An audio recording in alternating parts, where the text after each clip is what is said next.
میرے رب کی مجھ پر عنایت ہوئی، کہوں بھی تو کیسے عبادت ہوئی، حقیقت ہوئی جیسے مجھ پر آیا، قلم بن گیا ہے خدا کی زباں، مخاطب ہے بندے سے پروردگار، مخاطب ہے بندے سے پروردگار، تو حسن چمن، تو ہی رنگ بہار، تو معراج فن، تو ہی فن کا سنگار، مصور ہوں میں تو میرا شاہکار۔ یہ صبحیں، یہ شامیں، یہ دن اور رات، یہ رنگین دلکش ہنسی کائنات کے حور و ملائک و جنات میں کیا ہے تجھے اشرف المخلوقات۔ میری عظمتوں کا حوالہ ہے تو ہی روشنی ہے، اجالا ہے تو، فرشتوں سے سجدہ بھی کروا دیا کہ تیرے لیے میں نے کیا نہ کیا۔ یہ دنیا جہاں بزم آرائیاں، یہ محفل، یہ میلے، یہ تنہائیاں، فلک کا تجھے شامیانہ دیا، زمین پر تجھے آب و دانہ دیا، ملے آبشاروں سے بھی حوصلے، پہاڑوں میں تجھ کو دیے راستے، یہ پانی، ہوا اور یہ شمس و قمر، یہ موجے رواں، یہ کنارہ بھنور، یہ شاخوں پہ غنچے چٹکتے ہوئے، فلک پہ ستارے چمکتے ہوئے، یہ سبزے، یہ پھولوں بھری کیاریاں، یہ پنچھی، یہ اڑتی ہوئی تتلیاں، یہ شعلہ، یہ شبنم، یہ مٹی، یہ سنگ، یہ جھرنوں کے بجتے ہوئے جل ترنگ، یہ جھیلوں میں ہنستے ہوئے سے کمل، یہ دھرتی پہ موسم کی لکھی غزل، یہ سردی، یہ گرمی، یہ بارش، یہ دھوپ، یہ چہرہ،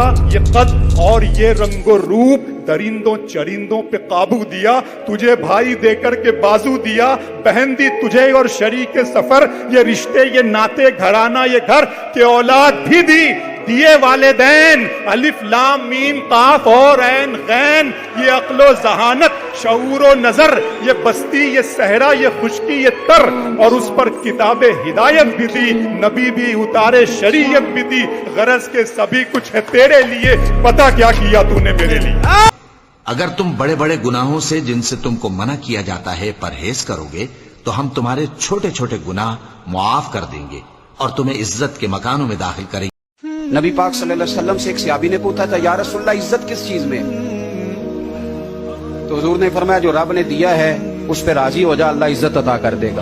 لوگ اس دن کو دور سمجھتے ہیں جبکہ ہماری نظر میں وہ قریب ہے، جس دن آسمان ایسا ہو جائے گا جیسے پگھلا ہوا تانبا، اور پہاڑ ایسے جیسے رنگین اون، اور کوئی دوست کسی دوست کو نہ پوچھے گا حالانکہ ایک دوسرے کو سامنے دیکھ رہے ہوں گے۔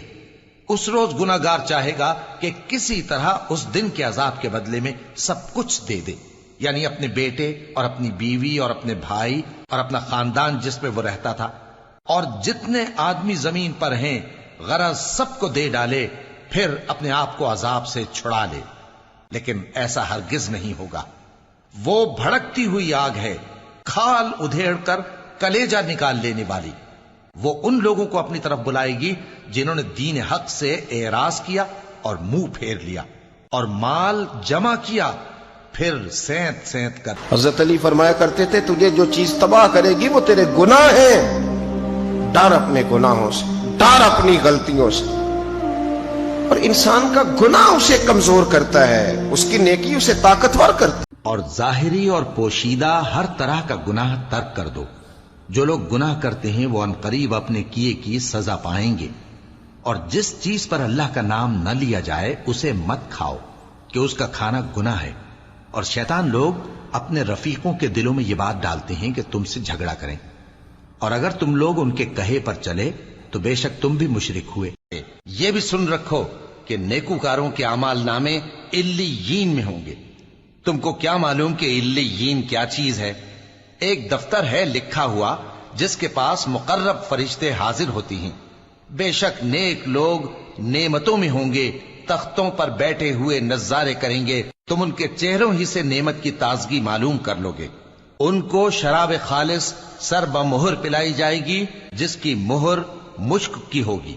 تو نعمتوں کے لیے ریس کرنے والوں کو چاہیے کہ اسی کی ریس کریں، اور اس میں آب تسنیم کی آمیزش ہوگی۔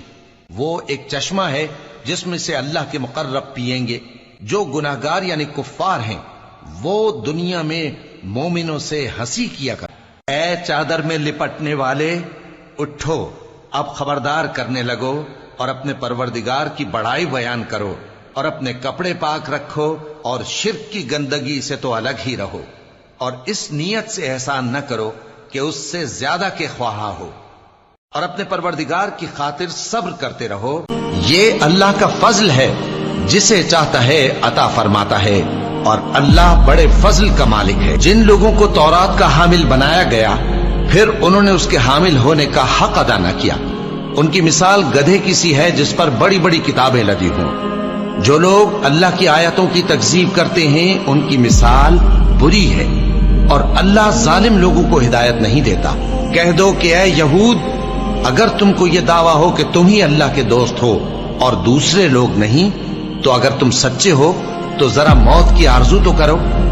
اور یہ لوگ ان اعمال کے سبب جو یہ کر چکے ہیں ہرگز اس کی آرزو نہیں کریں گے، اور اللہ ظالموں سے خوب واقف ہے. کہہ دو کہ موت جس سے تم بھاگتے ہو وہ تو تمہارے سامنے آ کر رہے گی، پھر تم پوشیدہ اور ظاہر کے جاننے والے مالک کی طرف لوٹائے جاؤ گے، پھر جو کچھ تم کرتے رہے ہو وہ سب تمہیں بتائے گا.